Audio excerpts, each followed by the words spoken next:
ng akapelang nilapagan, ewan ko na lang pag di ka pa kumalas at pabilis.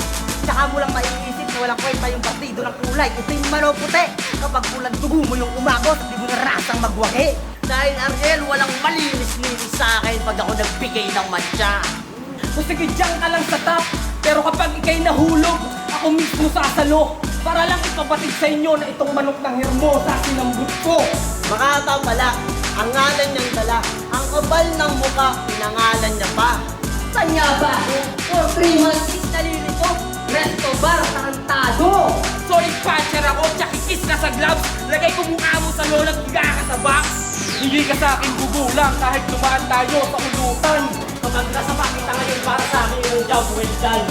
Kaya huwag ka magmamalaki sa akin ng ina ka. Kahit pataas ka pa, iluluhod kita. Ngayon mamamain kita bata, sigurado magtatanda ka. Umispit ka lang umispit.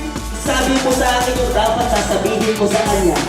Anong pakiramdam ng hindi kasi nipot putang ina? Ganyan ako, Mang Barubal. Talagang dire-diretso. Sa sobrang lupit ng mundo, nakalimutan ko na yung salitang respeto. Sige, ikaw na, si kamatayan. Ikaw na yung demonyo. Pero hanggang pangalan ka lang, ako nabuhay sa impyerno.